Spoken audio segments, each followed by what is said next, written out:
Hello po mga ka-greeny. Good day po mga ka-greeny.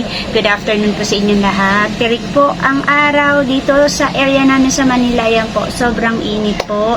Ilang araw na rin hindi umuulan. At ilang araw na rin hindi ako nagdidilig. At ubos na po ang aking drum na lagayan ko ng rainwater, wala na silang laman. So, aasa na lang ako sa tubig ulan. Kung kailan po ulan, dun lang po ako magdidilig o dun lang sila madidiligan. At ngayon nga, meron po akong ipapropagate with air dry. Kasi ito nga ang aking chicken pit, variegated, mataas na siya. Ayan po, oh. At ito ay pinutol ko dito. In-air dry ko po siya. Kinat ko ito kahapon, Thursday, at ngayon Friday. Isang araw ko po siyang in-air dry. Iniwan ko lang po siya dito sa table. Hinahanginan ko muna siya. Kasi po, itong chicken pit, nung kinat ko po siya, mamasa-masa siya. So, feeling ko, ma-root rot siya kapag basa or hindi ko siya in-air dry at tinusok ko agad siya dyan sa soil. Ganun po kasi yung nangyayari sa mga nakaraan kong succulent na kapag basa siya, tinusok ko agad siya kasi kapag kinat ko talaga yung mga succulent ko, lalo na yung mga lush type, meron silang katas. May mga katas pong naiiwan dito sa kanilang stem. So, ayoko muna sila itanim para sigurado, in-air dry ko muna sila. So, ito yung pinagputulan ko, ayan. Lalagyan ko ng cinnamon. Gumagamit po ako ng cinnamon simula noon hanggang ngayon. At ito po yung pangalawa kong pinagputulan.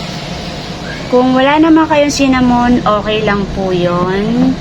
Ito naman sa akin ay optional lang. Marami namang mga plant collector or plantita na nagkakat pagkatapos sinutusok agad nila or kaya hindi ito yung gamit nilang rooting hormone. Meron silang mas maganda or mas effective na rooting hormone na ginagamit.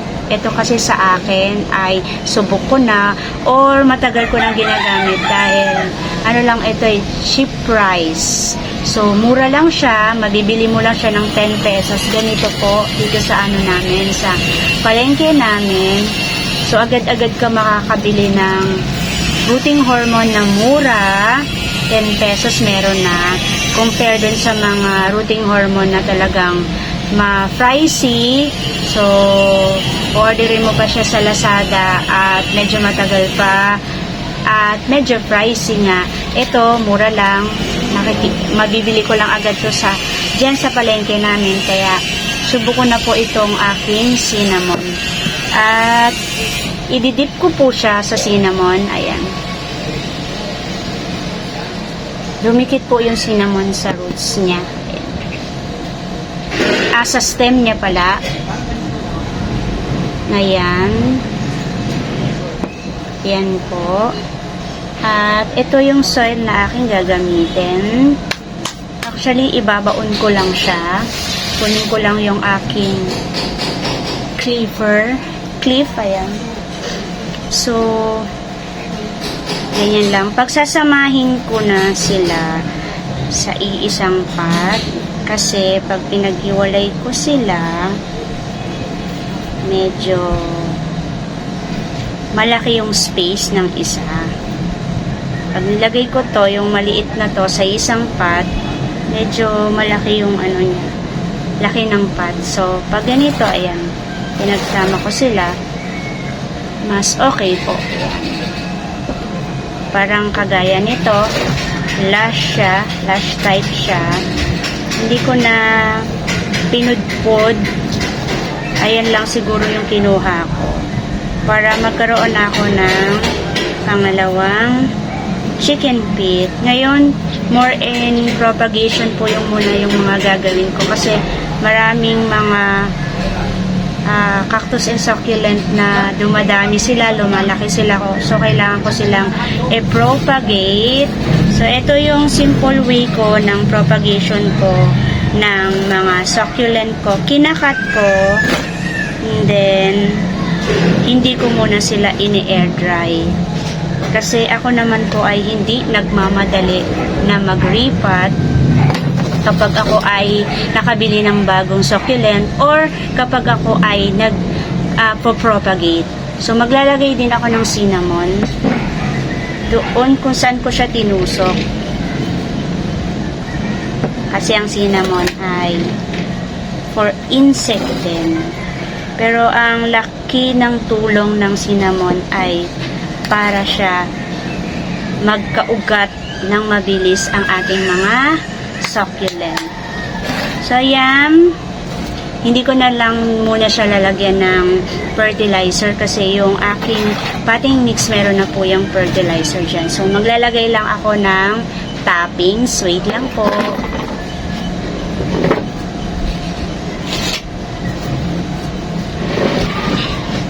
Ayan. So, meron akong isang malaking pot ng toppings. Ayan.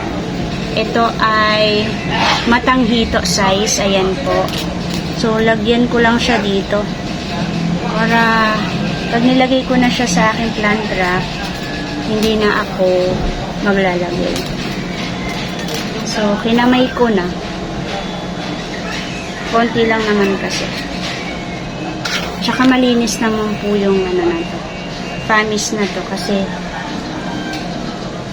ilang months na siya nauulanan. Talagang ayan po, ang linis-linis na yun. Yan. So, ayan po ang aking propagation sa aking chicken feed. Sana may nakuha kayong tip dito kung paano ako mag-propagate. Ito rin po yung ginagawa ko sa mga ilan kong mga lash type na mga succulent. Pero, meron din po ako mga lash type na mga succulent na hindi ko na ini-air dry. Pinapatong ko kaagad or tinatanim ko kaagad sa dry na soil. At yung components pala ng aking soil ay Pamis. Ayan po, meron po akong Pamis, may rice hull, vermicast, at yung compost na lupa ng Benguet. Hinahaluan ko po yun ng mga nabubulok na pagkain doon sa aking kitchen. So, ganoon lang po kasimple ang aking potting mix sa mga magtatanong. At ito lang po kasimple kung paano po ako mag-propagate through cuttings and then i-air dry ko po ang aking succulent na aking kinat. So, meron na ako ngayong 2 chicken feed. Ayan po.